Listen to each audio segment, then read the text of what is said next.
membacakan cerita horor dari seorang wanita yang bernama Yuri dan dua orang temannya, yaitu Rindi dan Sonia. Yuri, Rindi, dan Sonia kini sedang melaksanakan magang di sebuah perusahaan terkemuka di Pekanbaru. Kami adalah siswi kelas 2 sebuah SMK swasta.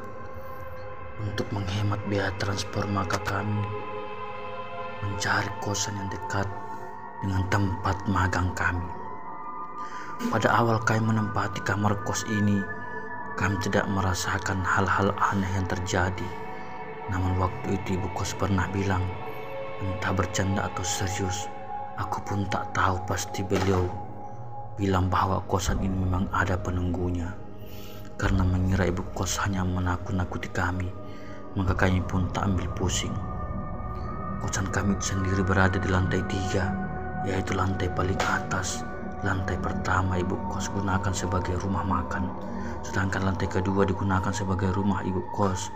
Menurutku, lantai 2 inilah ruangan yang paling ngeri, karena hanya sedikit bagian yang digunakan sebagai kamar. Sedangkan sebagian besar dibiarkan kosong. Anehnya, di situ tertumpuk barang-barang yang entah punya siapa. Waktu itu pernah kami tanyakan pada ibu kos, tapi beliau tidak mau memberitahu.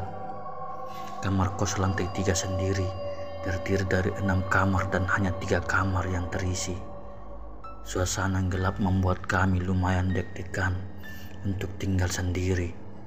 Namun beberapa bulan berlalu, akulah yang paling sering tinggal sendiri di kosan saat teman-temanku pulang ke rumah. Dan sejauh itu aku tak pernah merasakan ada hal aneh. Kakak kos kami yang kamarnya bersebelahan dengan kami pernah bercerita bahwa di kosan ini sering terjadi penampakan.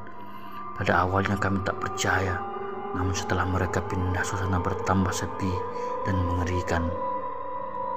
Dari kamar samping yang kosong, kami sering mendengar sesuatu sedang menggaruk-garuk dinding pembatas yang hanya terbuat dari triplex. Suara garukan itu begitu keras sehingga kami bisa menebak bahwa kuku makhluk itu panjang-panjang. Hal itu sering terjadi tak peduli siang ataupun malam.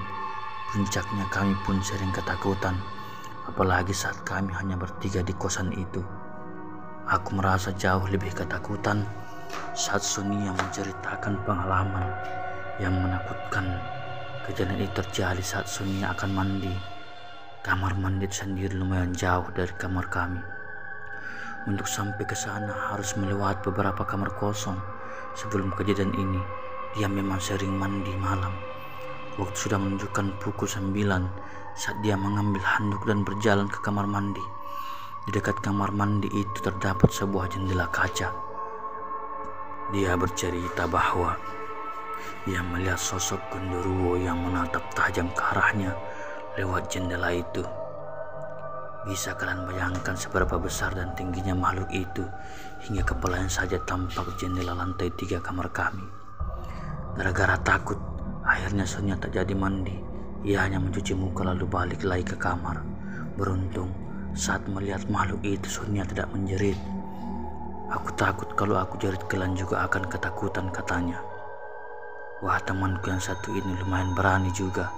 Selain kejadian itu, hal-hal aneh yang sering kami alami sering terdengarnya suara langkah kaki naik turun tangga. Padahal setelah kami cek tak ada orangnya. Dan sebuah peristiwa yang menurutku paling menakutkan terjadi tadi malam tanggal 14 Mei. Saat itu kami bertiga sedang ngobrol lumayan seru. Di kosan itu hanya ada kami bertiga karena ibu kos sedang pergi ke Medan. Di antara bunyi kipas angin yang lumayan berisik, kami ngobrol sampai pukul 10:30 malam. Aku sendiri tidak ingat bahwa malam itu adalah malam Jumat. Saat aku dan Rindi sudah mulai terlelap, tiba-tiba Sonia menutup telinganya dengan bantal dan berkata, pasti kayak gini, teriaknya. Karena merasa terganggu, aku dan Rindi langsung membentak marah pada Sonia. "Ngapa sih Son, ngantuk nih?" ucap Rindi marah. "Iya nih, timpalku. Coba kalian dengerin, ada suara genderuwo lagi ngorok-ngorok." Ucapnya yang lantas membuat bulu kuduk kami meremang.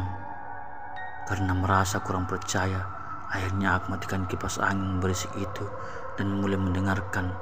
Dan benar saja, entah dari mana asalnya terdengar suara mengerikan yang membuat kami langsung berpelukan takut. Aduh, gimana nih, geluhku takut. Akhirnya kipas tadi kembali aku nyalakan agar suara itu tidak begitu terdengar. Suara mengerikan itu silih berganti menjadi suara tangis bayi dan wanita. Cukup lama kami dihantui rasa takut. Setelah yakin suara itu sudah tidak ada, yaitu sekitar jam 1 malam, maka kami langsung bersepakat untuk segera hengkang dari kosan mengerikan itu. Malam itu juga kami langsung mengemasi barang-barang masing-masing. Kami bertekad akan pergi sepulang dari magang. Kira-kira jam 1 lewat, kedua temanku sudah tertidur, sedangkan aku tidak bisa tidur sama sekali. Kembali aku dihantui rasa takut saat tepat di depan kamar kami terdengar gaduh yang datang tiba-tiba, entah dari mana. Aku takut banget dan rasanya kepingin bangun teman-temanku, tapi aku kasihan pada mereka yang baru saja tertidur. Jadilah aku ketakutan seorang diri. Pada pukul 4 pagi, akhirnya aku tertidur setelah mengalami peristiwa menakutkan itu. Pada harinya saat tiba di kantor, kami bercerita pada bos kami dan beliau berkata, tadi malam kan malam Jumat Kliwon. Dek, kami baru ingat, ternyata tadi malam memang malam Jumat Kliwon. Hari itu aku pulang lebih dulu karena temanku masih ada tugas. Aku segera bersiap karena cowokku akan segera menjemput untuk membawa aku pergi dari tempat yang sangat angker itu. Itulah sekelumit kisah yang kami alami di masa pertama kami jauh dari orang tua. Bagaimanapun, ini adalah sebuah pengalaman yang berharga untuk kami, dihantui di rumah kos.